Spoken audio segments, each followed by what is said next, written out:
Амьдралын ном.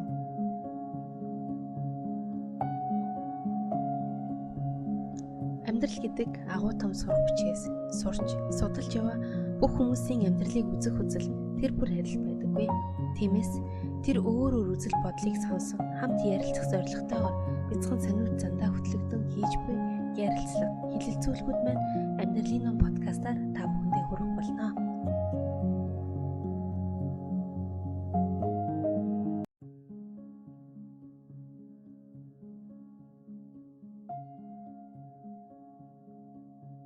Сайн байцгаана уу? Амьдралын ном подкастны 11 дахь дугаар энэхүү эхлэхэд бэлэн болоод байна.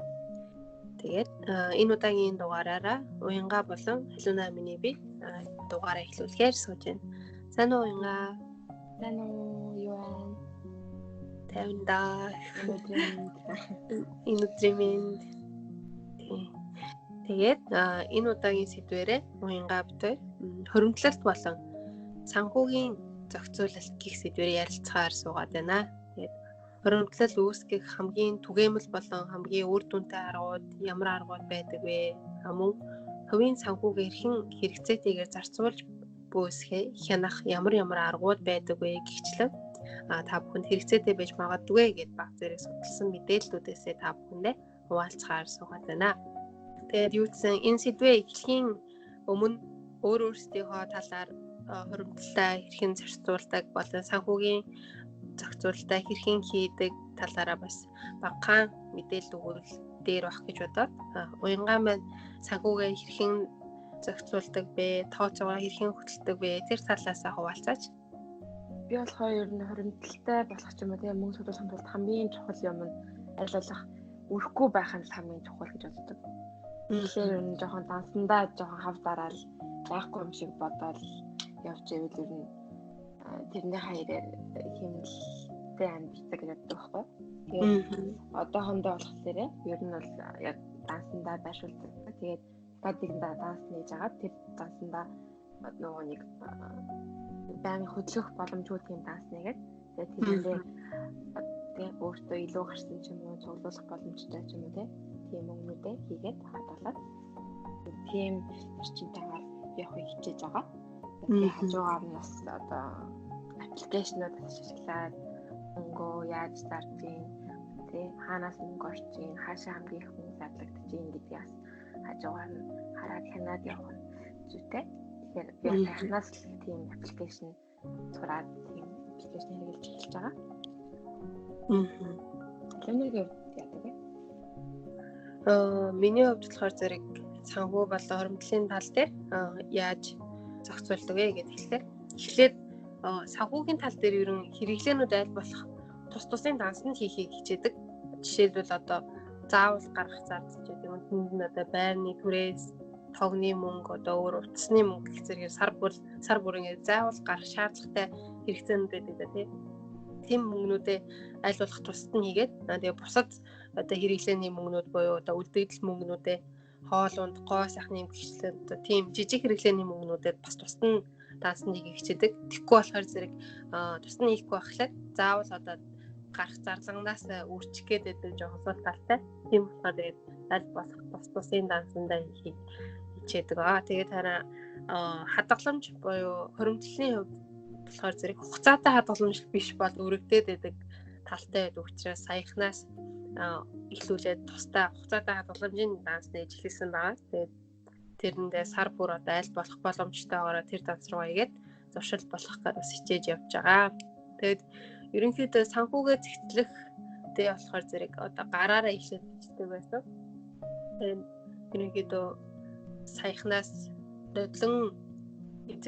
нодлонгоос нэг аппликейшн дээр бичиж хийсэн. Нэр нь болохоор зэрэг Money MGR гэдэг аппликейшн байгаа. Тэгээд тэрэн дээр тухайн сарынхаа орлогоо он сар өдрөөр нь оруулаад тэгээд заавал гарах зарлагнуудтай болохоор зэрэг тухай бүртнээ одоо нэр өгөөд одоо байрны мөнгөчүүд юм уу тэрнгээр нэрнүүдээ оруулаад тэгээд тэдний өдөр гарна гэдээ оруулаад үлдэгдэл мөнгө нь бодогдоод гараад ирдэг. Тэгээд аль зардалтаа илүү хэн танахаар байна. Эсвэл хадгаламжтай хэдий хийж болохоор байна ч гэдэг юм уу тэр одоо илүү гарсан мөнгнүүд дээрээ зохицуулалт хийхэд амар байдаг. Тэгээд тэр аппликейшнийг бас санал болгож байна. Миний хувьд болохоор зэрэг нэг иймэрхүү байгаа.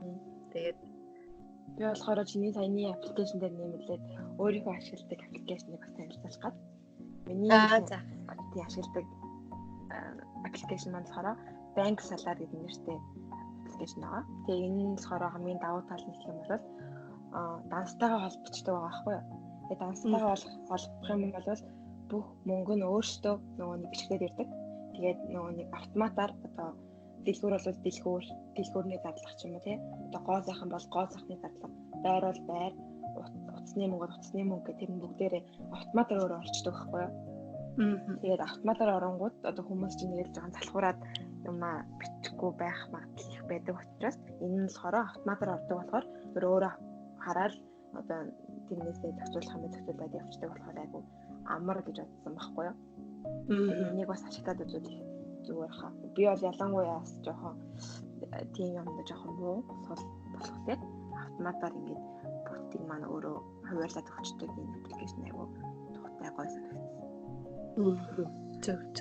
Тэгээд сонсогч олон маань бас аппликейшнуудыг хэрэглээд үзээрэй гэж хэлмээр байна. Тэгээд энэ удаагийн подкастер болохоор зэрэг олон хэд хэдэн аргуудыг бид хоёр судалж ирсэн байгаа. Тэгээд тухайн аргуудаас өөртөө илүү тохирох аргыг энэ байныг олж авах байх гэж найдаж байна. Тэгээд та нар маань бас бичиж цэмрэглэх үзэг цаасаа билдээд анхааралтай сонсоод өөртөө тохирох аргыг нь бас олоод авбал зүгээр хаа гэж бодож байна. Тэгээд бид хоёр ч гэсэн өөрсдийнхөө бас аргыг өшөө илүү сайжруулах тийм бас аргыг тэр дундаас бас өөрсдөө бас олох байх тийм ээ. Яа тэгвэл уянгаа маань ямар аргуудыг судалж ирсэн бэ? Ямар аргуудыг сонсогч олондоо түгээхээр ирсэн бэ? Тэр талаараа бас ярилцаач. Би болохоор ер нь бол 3 төрлийн улсын мөнгө хөрөнгөлүүлдэг аргыг судалж ирсэн байгаа. За нэгт нь болохоор еврей байна. За хоёрт еврей хүмүүсийн. За хоёрт нь болохоор германчуудын. Тэгээ хамгийн сүүлийнх нь солонгосны тийм мөнгө хөрөнгөлүүлдэг аргыг судалж ирсэн байгаа. Тэгээ ялангуяа бас сая сонссон чинь солонгосынх нь арга нь халуунагийн аргатай айгу төстэй санагдлаа. За тэгэхээр би эхэлчихье. За хамгийн түрүүнд еврей улс маань болохоор яаж гисэн бэ гэхээр ер нь улс орны хамгийн нэр хүндтэй эдийн засгийн сэтгүүлүүдийн нэг бол Forbes гэдэг сэтгүүл байгаа тийм. За тэгээд энэ сэтгүүлээс гаргасан Америк нэгдсэн улсын Чансаны индексээс хамгийн баян 40 хүн нэрлэгдсэн байгаа. За харин тэр 40 хүнээс 21 нь еврей хүмүүс байсан гинэ. За тэгэхээр Америк нэгдсэн улсад одоогоор 8 сая орчим еврейчүүд амьдардаг бөгөөд энэ Америк нэгдсэн улсын хүн амын дөнгөж 2% болох энэ хүмүүс маань улс орны эдийн засгийн хүчний 20% эзэлдэг байгаа. За тэгэхээр еврейчүүд маань Америк нэгдсэн улсын эдийн засаг улс төр ихээхэн нөлөө үзүүлдэг бол энэ нь дэлхийг хөдөлгдөг. Америк нэгдсэн улс гэж ярьдаг гэсэн яг үнэндээ еврейчүүд хамгийн их хөдөлгдөг юм уу гэсэн нэг тийм бодлоод орж ирдэг байгаа.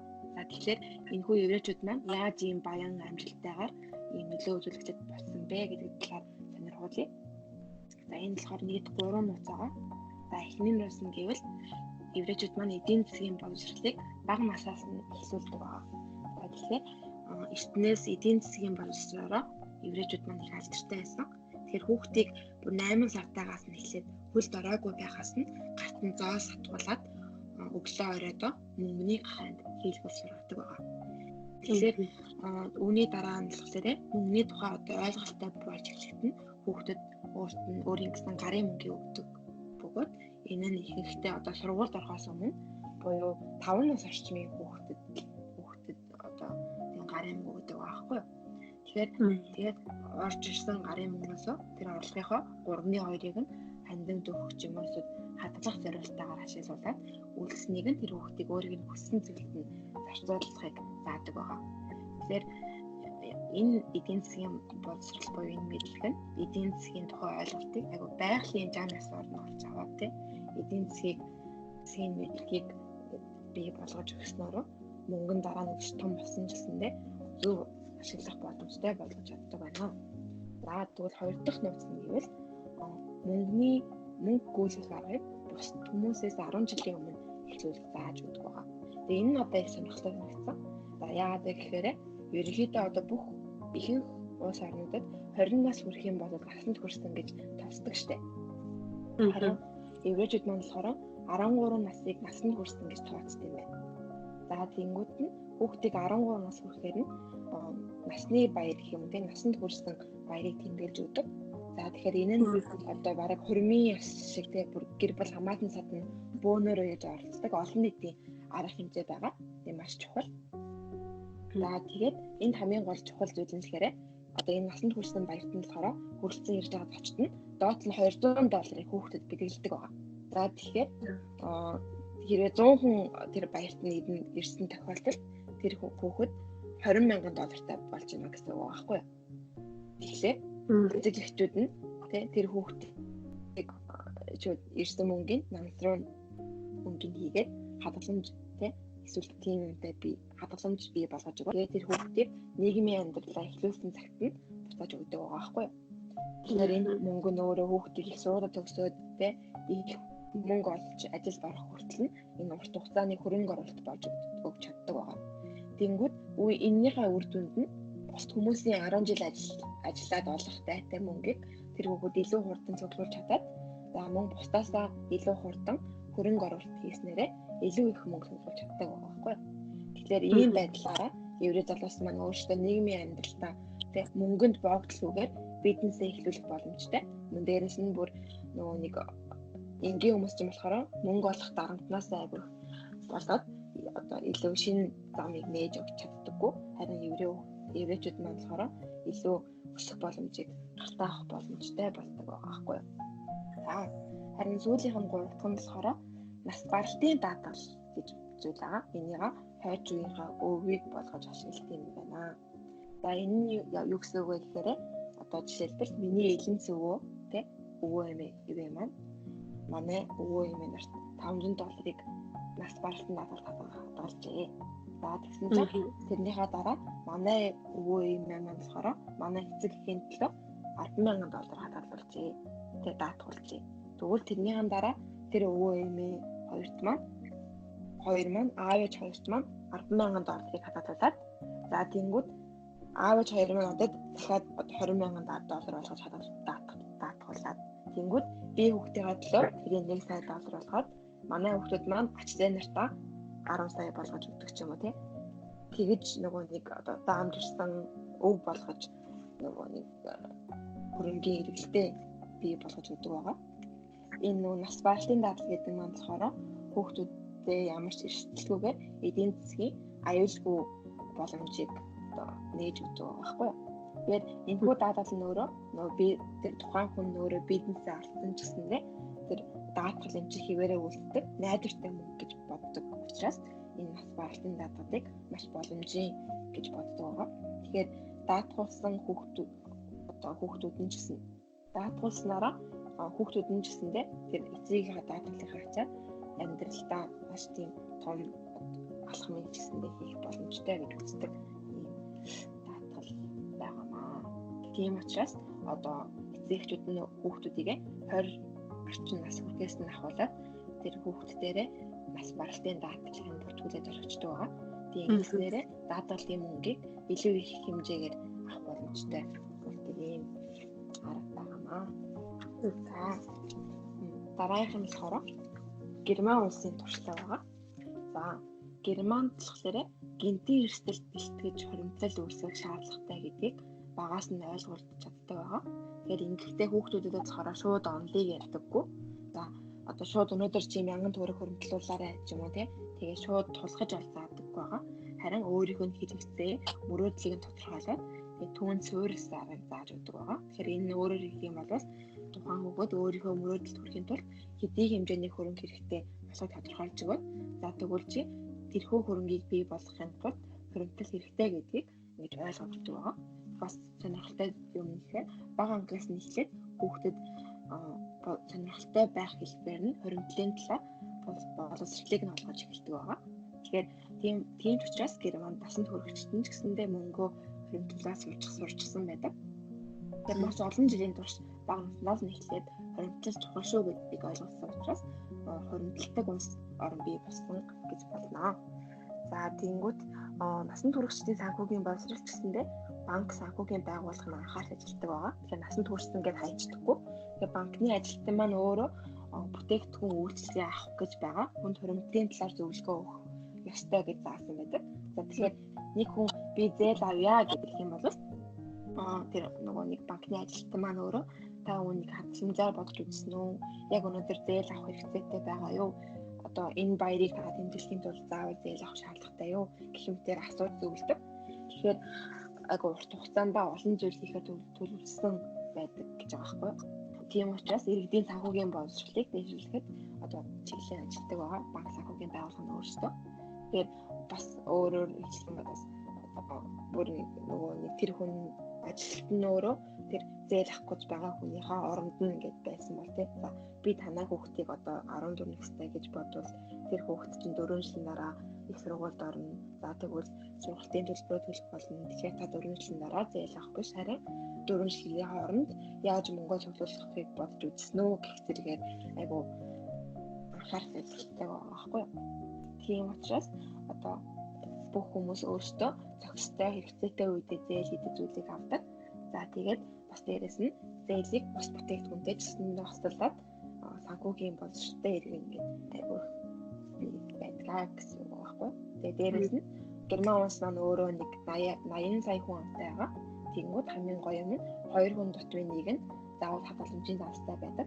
Тэгэхээр энэ 2 хүн дутмын нэг нь хадгаламжийн давстай байдаг гэдэг нь болохоор маш өндөр үзүүлэлт гэсэн үг л дээ.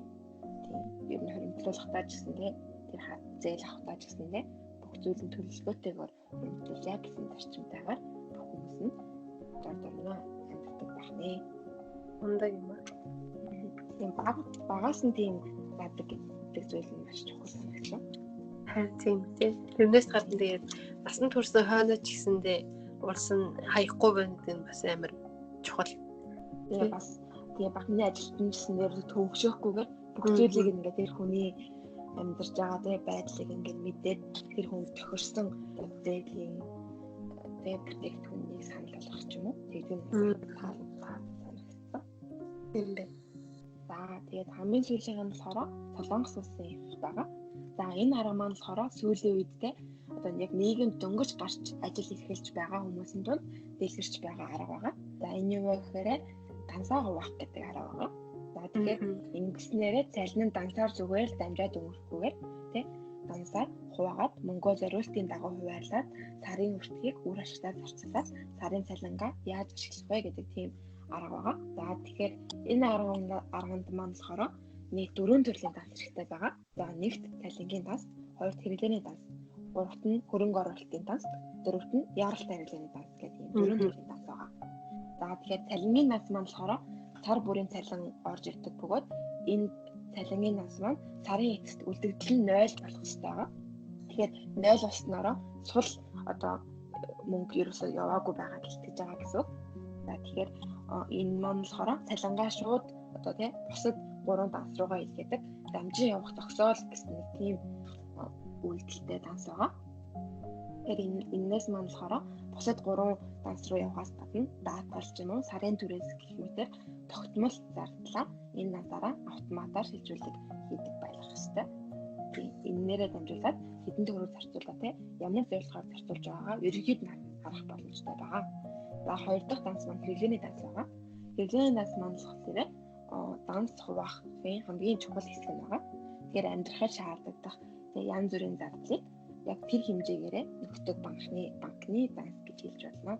Тэгэхээр тийм хэрэгсэл ч юм уу те 100 ингээл хоол хүнс ахуй хэрэглээний гэх мэт мөнгнүүдийг энд хийдэг. Энэ дансаараа болохоор өрхийн дансны дэвтэр өөрөө бичиж болно те. Тэгээ ингэснээрээ сар та дунджаар юу зарцуулдаг вэ гэх. Тэгээ энийгээс хязгаарлаж өгснөөрөө өөрөө хэмнэлттэйгээр амьдрах боломжтой байгаа. Тэгээд яагаад бас энэ нөгөө хэрэглээний дансыг хамгийн чухал гэж хэлсэн бэ гэхлээр энэ хэрэглээний данс нь болохоор яг байх ёстой мөнгөөр хийдэг байгаа. Тэгэхээр би энд илүү их мөнгө зарцуулмаар байна гэд мөнгө хийж нэмж хийж болохгүй гэж байгаа байхгүй. Яагаад гэхээр тэгэж мөнгөө хэрвээ нэмээд хийгээд авах юм бол энэ данс уваах гэдэг арга маань ерөөсөө ямар ч хэрэггүй болно гэсэн үг байгаа. За 3 дахь нь болохоор хөрөнгө оруулалтын данс байгаа. Хөрөнгө оруулалтын данс гэдэг маань болохоор танигтай янз бүрийн зорилготой нь хүрэхийн тулд цуглуулах хэрэгтэй тийм хөрөнгийг босгодог данс байгаа. Тэгэхээр банк тус бүртээ хадгаламжийн данс гэж байдаг. Тэгэхээр хугацаатай хадгаламжийн байж болно. Эсвэл бас янз бүрийн хадгаламжийн дансууд байдаг шиг яг тийм дансыг та өөрийн нэртэй бас бий болгох хэрэгтэй. За тэгээд энэ дээр бас нэг чухал юм нэх юм бол та өөрийнхөө зорилгыг те энэ мөнгө хөрөнгөлөхөөс гадна өөрийнхөө зорилгыг тодорхойлоод за энэ зорилгонд хүрэхийн тулд одоо энэ хэмжээний мөнгө хэрэгтэй юм байна гэд тэр нөгөө хэмжээндээ хүрэх мөнгийг энэ хөрөнгө оруулалтын дансандаа байршуулад хөдөлгөхгүйгээр гээд өсгөх боломжтой. Тэгээ би сая бодлоо энийг бас өмнө хийсэн тэр германчуудын тэр нөгөө нэг өөрийнхөө зорилгынхоо дагуу босгодог тэр бүр данстай холбоос буйсдуулаад бодож болох юм байна. За хамгийн сүүлийн нь болохоор яаралтай хэлний данс байгаа. За энэ нь болохоор хамгийн сүүлийн данс байгаа. Энэ нь та яаралтай тохиолдолд ашиглах таны хөрөнгө цуглуулдаг банкны дэвтэр байгаа. За энэ нь яадаг вэ гэхээр хөвчлэн одоо ашиггүйгээр ч юм уу те гинтийн орлогоо байршуулдаг данс байгаа. Тэгэхээр та гинтийн орлогоо байршуулад ч юм уу те тэгж хийснээрээ одоо таны төлөвлөгөөнөөс гадна янз бүрийн одоо хосол ч юм уу те гинтэл байж болно эсвэл одоо хүн яаралтай бас янз бүрийн асуудал гардаг. Тэгэхээр энэ асуудлуудаа та энэ яаралтай хэрэглэлийн дансаа мөнгө аваад ашиглаж болдог байна. За ийм аргуудыг олж ирсэн байгаа. Олж ирсэн. Тэгээ ер нь бол бүгдээрээ айгүй зүгээр санагдсан. Ялангуяа надад арай ойр санал гэх юм бол Солонгосын тийм байх арга хамгийн зүгээр санагдсан. Яаралтай хэрэгтэй данс ерөнхийдөө бүх хүмүүст байх нь хэрэгтэй л юм байна тий. Тэгэхгүй бол манайхан жирэн зүгээр хөрөнгөлийн данс гэж тусна хийжтэй. Тэгээс шигээд яг одоо хэрвээ хүүхдтэй айлын хүмүүс ахмад одоо хүүхдийнхаа ирээдүйн данс ч гэдэм үү тиймэрхүүгээр энэ аргыг бүр дэлгэрүүлээд өөрсдөө таарах хувилбараар бол хэрэглэхэд маш төхөн санагдлаа. Тэгээд голноос яаралтай хэрэглэлийн данс маань яагаад хэрэгтэй вэ гэхээр хөрөнгө оруулалтын данс маань болохоор хугацаатай байгаа учраас тэн дээр хүү бодогдож байгаа байхгүй юу? Нөгөө нэг хүүгээ дундаас нь одоо авчих юм бол хүүнд бодогддгүй шүү дээ тий. Тэгээд ийм нөгөө олон данстай байснараа нөгөө нэг хүүгээ завчуулсан тий. Яаралтай үедээ ч гэсэнээ хэрэглээг аваад үлдэх боломжтой ийм арга гэж бодлоо. Тийм ээ. Тэгвэл бас нэг ихий дэмий дансанда мөнгө болгож байгаа хүнээс бас хүү бодогдуулж явал бас уг нь хэрэгцээтэй шүү дээ тийм ээ. Харин тийм жоохон бас тийм. Дансаа дэж бүр дэлгэрэнгүйгээр олон хуваах хэрэгтэй юм байна гэж бас бодлоо. Ер нь их суралцах зүйлтэй байлаа. Тийм байна. Хадуунагийн хувьд юу ямар арга усалж ирсэн бэ? Миний хувьд болохоор зэрэг нэг нь Японы арга байгаа хамгийн ихнийх нь. Тэгээд эхний арга нь тэр Японы арга нь болохоор зэрэг какейбо гэдэг арга байгаа. Энийг орчуулах юм бол өрхийн санхүүгийн дэвтэр хэмээн орчуулагддаг юм байлээ. Тэгээд энэ аргын талаар дэлгэрэнгүй танилцуулахаар бэлдээд авчирсан байгаа.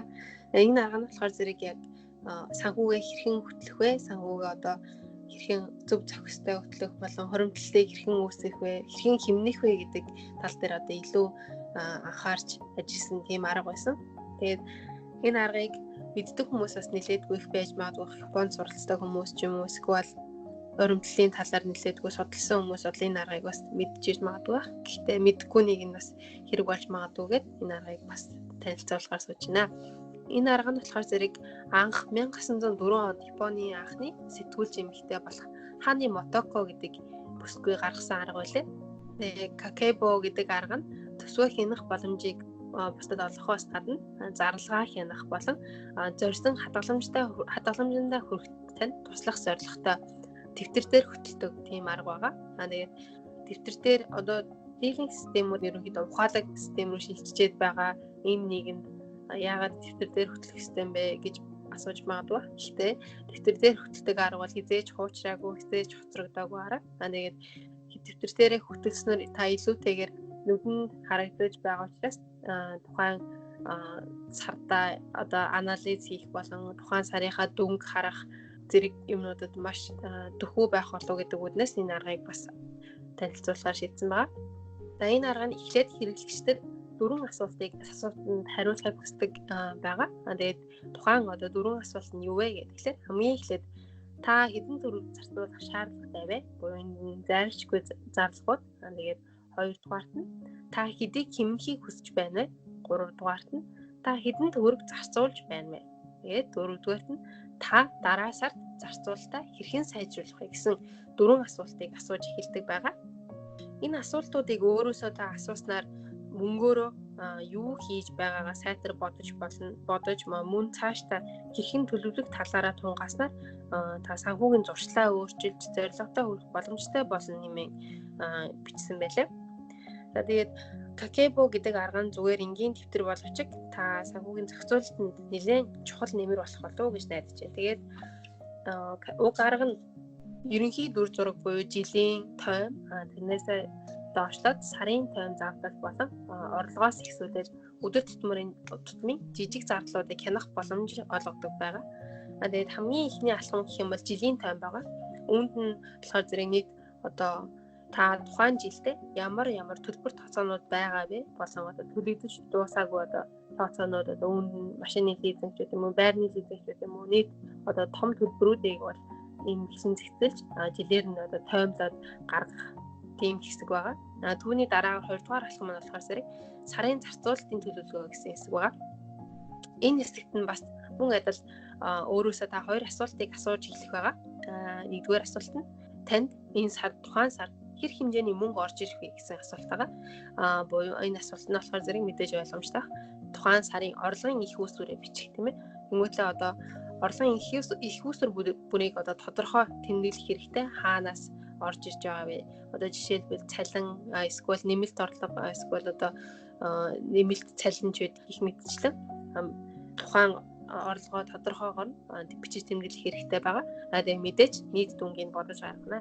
Тэгээд 2 дугаар асуулт нь болохоор зэрэг хэр хэмжээний зарлага гаргах вэ тухайн сард гэсэн асуулт байгаа. Энд нь бол мэдээж ойлгомжтой тийм. Байрны түрээс одоо төлбөр, ус, цахилгаан юу гэдгийг ашиглалтын зардлууд мөн эрүүл мэндийн даатгал, нийгмийн даатгал, утасны төлбөр, лизингийн төлбөр гэх мэт тогтмол зарлагуудаа бүгдийг бичиж тэмдэглэх хэрэгтэй байгаа. Тэгээд дараа нь болохоор зэрэг энэ сарын хувьд хуримтлалын зорилгоо бодож үзэх шаардлага тулгарна тань. Нөгөөдлөө та хэдийг хэмнэхийг хүсэж байгаа бөгөөд одоо хэрхэн юу хаанаас нь хэмнэх вэ гэдгийг бас тодорхойлох хэрэг гарна.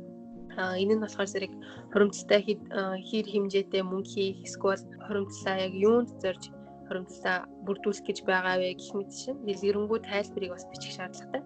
За дараа нь боломжтой байгаа хэсгээс нь одоо зарим илүү хэсэг гарна шүү дээ. Одоо жишээлбэл хэрэглээний мөнгөн дээр энэ хэсгээс нь хасч болохоор юм байна гэдгийг тэр хэсгүүдийн танд харах болон дүгнэх боломж гарна. Тэнгүүтээ сар бүрийн одоо тухайн сарда хэрэггүй байсан зардлуудаа багасгаад хуримтлалаа ихсгэж байд юм уу? Тийм боломж бас гарна гэсэн үг ээ. За тэгээд энэ хэсэгт болохоор зэрэг зөвхөн зогтмол зардлаа бичсэн байгаа гэдгийг санах хэрэгтэй. Харин дараагийн хэсэгт нь болохоор зэрэг хүнсний зүйл, хувийн артаа арчилгаа, хаяад одоо кино үзэж байд юм уу? Гэх мэтийн одоо урсгал зардлуудыг төсөөлөөгүй байгаа. Тэгээд тэр нь дараагийн алхам дээр төсөөлөх хэрэг шаардлагатай болно. Тэгээд 3 дугаар алхам нь болохоор зэрэг 7 хоногийн зарцуулалтаа төлөвлөх буюу саяны хийсэн зарлагуудыг бичиж тэмдэглэх хэрэгтэй байгаа. Тийм ямарваа нэгэн их бага хэмжээгээр гарсан одоо бүх зардлуудыг бичиж тэмдэглэх хэрэгтэй гэсэн. Нөгөөдлөө энэ нь болохоор зэрэг танд төсвөө зэгцлэх тийм боломжийг бүрдүүлж өгч байгаамаа. Тэгээд энэ юу нь болохоор зэрэг уянгагийн дээрийн бас түрүүний дөрвөн хэсэг хуваадаг дансаа гэсэн шүү дээ тийм ээ. Тэрнтэй бас төстөөгөө зардлуудаа 4 хэсэгт бас хувааж үздэг байгаа. Тэгвэл хамгийн ихнийх нь хэсэг нь болохоор зэрэг зайлшгүй шаардлагатай зардлага буюу мэдээж хоол хүнс, ахуйн хэрэглээ, одоо нойлын цаас, шампунь, юу гэдэг тиймэрхүү одоо амьдралын одоо хэрэгцээтэй зүйлсүүдийг жигсааж бичих хэрэгтэй. Тэрний дараагаас хүсэмжит хэрэгцээ гэсэн хэсэг байгаа. Энэ нь болохоор зэрэг одоо таалагдсан хугацаа дараа сард аавн ч гэдэм энэ сард аавндаа гэж төлөвлөсний хугацаанууд байдаг шүү дээ. Эсвэл одоо дуртай хоол аднаа эдэн ч гэдэм үү тийм одоо зайлшгүй бус хэрэгцээнүүдээ энэ хэсэгт оруулж бичих хэрэгтэй байгаа. Тэрний дараагаар урлаг соёлын хэрэгцээ буюу ном худалдаж авах ч гэдэм үү, найзуудтай кино үзэх, эсвэл музейд очих, одоо драм, жүжиг үзэх гэх мэтчлэн урлагийн холбоотой зардалуудыг энэ хэсэгт бичиж жигсааж өгнө. Тухайн 7 хоногт юу хийх гэдгээ. Тэрний дараагаар гинтийн буюу төлөвлөөгүй зардал байгаа. Энэ нь болохоор зэрэг одоо жишээлбэл хэн нэгэнд бэлгэсэлт авах эсвэл одоо таны машинд одоо засвар шаардлагатай болох эсвэл эмчилгээний зардал ч гэдэг юм уу тооцоолоогүй гинтийн зардлуудыг болохоор зэрэг энэ хэсэгтээ багтааж бичнэ. За тэгээд 7 хоног бүрийн одоо зардлаа иймгүй ялгаж бичснээр хэрэгцээгүй зардал болон хэрэгцээт зардлаа хянаж хаана их мөнгө гарч байгаа зэргийг хянснаар дараа 7 хоногоос нь эсвэл одоо зардлаа танах ч юм уу эсвэл санхуудаа илүү нэгтгэн ба таснаа гэсэн мэлээ. За тэгээ хамгийн сүүлийн алхам буюу 4-р алхам болохоор зэрэг сар бүрийн дүн хэмжээ хийх алхам байгаа. Энэ нь болохоор зэрэг сар бүрийн эцэс тухайн сарын турш хийсэн зарцуулалт болон хэмнэлтэд тооцож үзэхээс эрэхтэй хэсэг байгаа. Тэгээд энэ хэсэгт нь болохоор зэрэг та дараа сард хэрхэн сайжруулах вэ? Хэрхэн санхугаа сайжруулах вэ гэсэн асуултанд хариулснаар дараа сарын тойм төлөвлөгөө хийх шаардлагатай болно. За тэгээд сайжруулах арга замыг одоо хайж алахын тулд өөрөөсөө хэд хэдэн асуултыг асуугаарай. Асуултууд нь болохоор зэрэг та хадгаламжийн зорилготой хүрсэн үү? Хэрвээ хүрээгүй бол дараагийн сартаа юу хийх хэрэгтэй вэ? Мөн та зорилготой хүрэхийн тулд юу хийсэн бэ? Тухайн сард Тэнгүүтлээ дараагийн асуулт нь та зарим ангилалд хэд их мөнгө зарцуулаагүй биз гэдэг асуулт байгаа. Тэгээд хамгийн сүүл нь дараагийн сард хэрхэн сайжруулах вэ гэсэн 4 асуултанд хариулснаар та дараа сард зарлага төлөвлөж эхлэх эсвэл ямар нэгэн хэрэггүй удаа ус хийх гэж байгаа бол тэрийгэ болох зэрэг өөрийн зорилтод хөрөмцөлтэй тийм хүрэхэд маш үр дүнтэй арга байх хаа гэж бодчих. За тэгээд энэ арга нь ер нь дэвтэр дээр тэмдэглэхэд амар санагддаг хүмүүс илүү тохирох арга байх. Тэгээд одоо дээр бас түрүүний хэлсэнчлэн ухаалаг 900 хийсэн. Тэгээд тэгсэн ч гэсэндээ үзэг дэвтэрний систем бол хизээч мартагдаагүй, хаягдаагүй байгаа гэдгийг бас бодоорой. Тэгээд үзэг дэвтэр дээр ингэж сар бүрийнхаа орлогыг ингээд дүгнэж, сар бүрийнхаа зарлагыг дүгнэж бичснээрээ танд илүү одоо дэвтэр дээрээс илүү хараад илүү их хэрэгцүүлэн бодлох, дүгнэлт хийх боломжийг танд олгох болохоор энэ арга бас нэлээдгүй дуртай арга байхаа гэж бодож байна. Тэгээд хүүхдүүдтэй ч гэсэндээ хэрвээ иймэрхүү аргуудыг бичиж тэмдэглэх аргуудыг зааж өгснөрөө ирээдүйд бас хүүхдүүд тань бас зарлагаа зохицуулж чаддаг, орлогоо зохицуулж чаддаг, хөрөмтөлтэй бас үүсгэж чаддаг болох байх гэж бодож байна. Тийм. Тэгээд энэ Японы арга нь болохоор тэр дэвтэр дээр бичдэг нь бас амар таалагдсан. Энэ дэвтэр нь Монголд ч гэсэн бараг зардж байгаа хаа.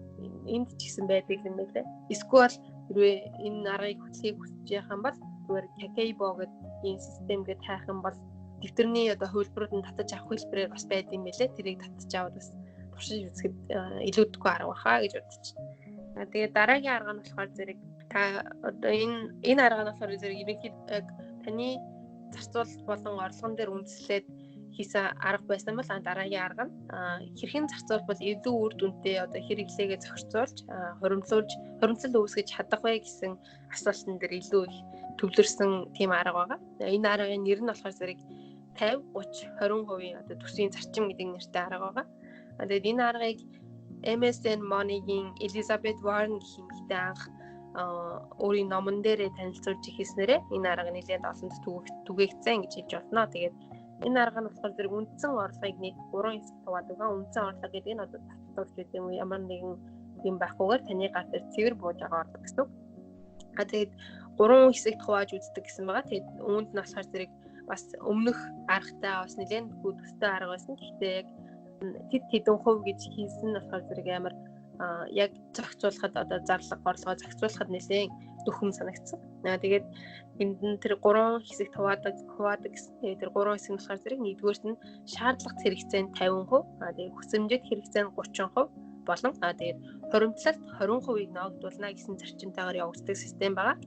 Ерөнхийдөө ингээд харангуут ерөнхийдөө тодорхой болж байгаа ах яа ямар систем бэ гэдг нь тэнгуүтлээ энэ аргыг одоо арай дэлгэрэнгүй танилцуулах юм бол энэ аргын дараалал нь болохоор зэрэг эхлээд үдээж нийт цэвэр орлогыг тооцоолно. Тэр нь одоо тэр татварч байд юм уу бусад юунууд хасагдаад цэвэр таны гар дээр бууж байгаа мөнгөнд өнгөсөг. Тэгээд хоёрдугаарт нь сарын бүх зардлаа нэгийг ч дуусахгүй жигсааж бичсэн гэсэн байлаа. Энд нь бүх зардлаа бичих хэрэгтэй. Тэгээд тэрний дараагаар мэдээж одоо саяны тэр бичсэн зардлуудаа нийт орлогоос хасаад таны орлогоос хэтэрч байна уу эсвэл бага байна уу гэдгийг энэ шалгах хэрэгтэй. Түүний дараагаар болохоор зэрэг зардал болон хэрэглээгээ нөгөө 3 төрөлтөө ангилах шаардлагатай. Тэгээд нэгдүгээрт нь шаардлага хэрэгцээ, хүсэмжит хэрэгцээ, хуримтлал гэсэн ангилалтай хуваагаар өгнө. Тэгээд мэдээж тэр 3 ангиллагдсан хэсгийгээ тус нь нийлбэрийг нь олоод тавих байгаа. Тэгээд ангилал бүрийг одоо нийт орлоготой хувааснаар нөгөө 50% болон 30%, 20% хүрч байна уу гэдэг хэсгийг нь хязгаарч шалгана гэсэн. Тэгээд аль хэсэг илүү эсвэл аль хэсэг дутуу эсвэл байна вэ гэдгийг хянаад нэмэлт хуваалцтай хийн гэсэн. Тэгээд 3 ангиллалдаа тус нь ингээд аваад үзье л та. Хамгийн эхлээд шаардлага хэрэгтэй 50% байна гэсэн чинь тийм ээ. Үүнд нь болохоор зэрэг мэдээж нөгөө нэг өмнө нь ч гэсэн ярьсан хэрэглээний зардал байр, дулаан захиргаан гэх мэт. Хоёрдугаарт нь дараа нь лизингийн төлбөр, тээврийн зардал, машин энэ нь болохоор зэрэг машины төлбөр, автобусны зардал гэх мэт. Тэгээд эрүүл мэндийн үйлчилгээ одоо орно. Мөн даатгал, үндэн машин, эрүүл мэнд, нийгмийн даатгал зэрэг. Тэгээд хүнсний зардал, хүүхдэд гаргах зардалч байт юм уу? Эсвэл энгийн хэрэглээний одоо шаардлагатай хувцас, гундар гэх мэтчлэн амьдралд одоо зайлшгүй шаардлагуудыг энэ хэсэг буюу шаардлага хэрэгцээний 50% оруулж бичнэ гэсэн. Тэгээд мэдээж эдгээр зардлууд одоо таны цэвэр орлогын 50%-аас хэтрэхгүй байх гэдгийг санаарай. Тэгээд хэрвээ 50%-аас их байгаа бол таны хэрэглээ хэд өндөр байна гэсэн. Жишээлбэл одоо энгийн хувцсны хэрэглээчүүд юм хүмүүсний хэрэглээ гэх зүйлүүд дээр та танил хийх боломжтой байтал энийг одоо хэд өндөр үнэтэй авдаг ч гэдэг юм уу. Тийм байдлаар ажиглагдчих байгаа гэсэн үг. Тэгээ хэрвээ эдгээр зардлууд нь одоо 50%-аас их гараад нэлээдгүй их гарсан тохиолдолд таны чөлөөт цагаас сонирхолтой өнгөрүүлэх юм боломжтой буурж байна гэж бичсэн байлээ. Жишээлбэл одоо хүссэн номоо авч чадахгүй гэдэг юм уу эсвэл зарлагтай баригдаад ийшээ хүссэн аялалдаа явж чадахгүй гэдэг юм уу.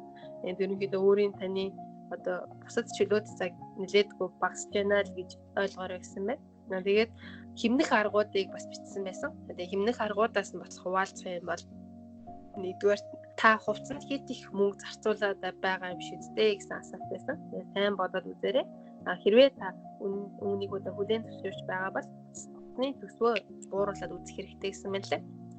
Эсвэл одоо байр ашиглалтын зардлаа хэмнээд одоо хэрэггүй үед халаалтаа унтраад гэж байд юм уу? Эсвэл зуны тохиолдолд aircon эсвэл sense гэдэг юм уу? Тийм тог одоо хэрэггүй тогны зардлаа бас багасгаад хэвших хэрэгтэй. Гэх мэтчлээ одоо халаалт болон тог захиргаа усны зардлыг хэмнэх боломжтой гэж бичсэн байлаа. Түүний дараагаар болохоор зэрэг тээврийн зардлаа та бас мөн хэмнэж болно. Энд нь одоо жишээлбэл хэрвээ та бензин иддэг машинтай байх юм бол бензин бага иддэг машинаар солих юм уу? Эсвэл бүр хямд хэрвээ байх юм бол нийтийн тээвэр ашиглах байх юм уу? Эсвэл одоо ажил гэр сургуультай нэг одоо ойрхон байх юм бол шаардлагагүй тохиолдолд заавал одоо нийтийн тээвэр гэдэг юм машин ашиглахгүйгээр асгаад орчих боломжтой бол асахыг бас санал болгож ялээ. Ингэснээр та тээврийн зардлаа хямдж байгаа гэсэн. Түүний дараагаар болохоор зэрэг хоол хүнсэндээ нэг анхаарлаа бас төвлөрүүлээд үзээрэй гэсэн мэлээ. Хоол одоо бол бидний мэддэггүйгээр урсан гарч идэг бас нэлээд хэмжээний зардал ч үү те. Тэгэхээр одоо гадуур байн хоолтгүйгээр арай хямдгүйгээр одоо ирүүлээд гэртээ хийгээд одоо төсөө хангалттай бууруулах боломжтой гэж хэлсэн байсан. Тэгээд эдгээр одоо 4 одоо хэмнэх аргуудыг да хэмнэж үзээд тухайн одоо шаардлага хэрэгцээгээ 50% нь бас аваач чадах байхаа гэж бодож байна. Тэгээд тэрний дараагаар болохоор зэрэг нөгөө хүсэмжит хэрэгцээ 30% гэсэн шүү дээ тийм ээ. Энэ хэрэгцээ нь болохоор зэрэг танзаглал гэж битгий ойлгоорой. Энд нь болохоор зэрэг зүгээр таны нэмэлт хэрэгцээнүүд нь орж байгаа. Жишээлбэл одоо кабель, интернетийн төлбөр, эсвэл одоо Netflix гэдэг юм уу, бусад одоо кино үздэг цогцлуудын төлбөр, хин нэгний одоо төрсөн өдөрт өргөдөөд түүнд одоо бэлэг авч очих, эсвэл одоо хормон өргөдөөд бэлэг авч очих гэдэг юм уу. Мөн одоо амралтаар явах зардал, эсвэл нэг хийсэн чинь гадуур кино үзэх, дөр драм юу гэдэг бүгдийг үзэх тиймэрхүү зардлууд нь энэ зардал багтж байгаа.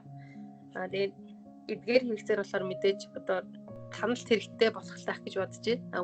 Мэдээж одоо үндсэн орлогын 30%-аас илүүдгүй байх ёстой учраас та хэрвээ бичээд үзэхэд 30%-аас их байх юм бол та нэлээдгүй бас өндөр хэрэглээтэй хүн байна гэж өөрийгөө дүгнэх хэрэгтэй гэж хэлээ. Тэгэхээр хэрэгцээнүүдийг бууруулахад таны амьдралд ямар ч асуудал тулгархгүй.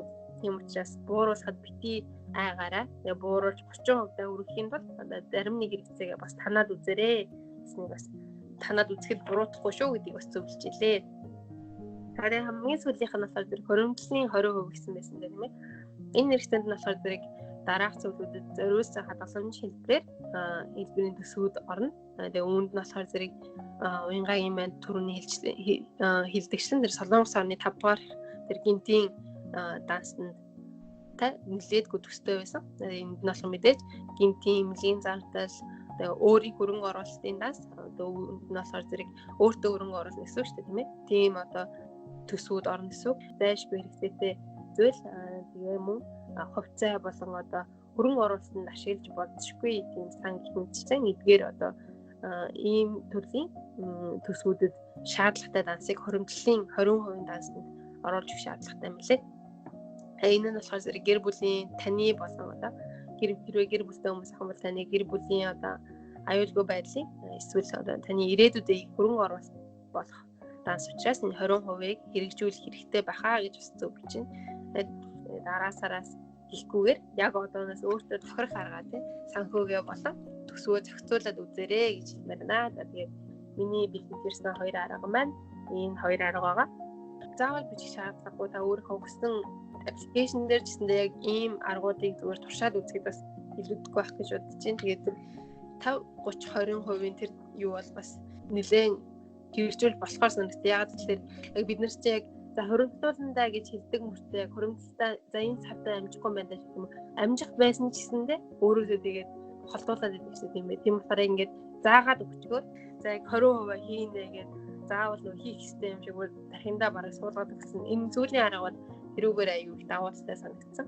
Тэгэхгүй бол тэгээд за хуримтлуулна гэж хизээж хуримтлуулсан хизээж одоо сар болгон яг тогтмол мөнгөө бас хийх үе байна гэж явдаг болохоор энэ сүүлийн арга бол надад нэлээ хэрэгтэй юм шиг санагдсан.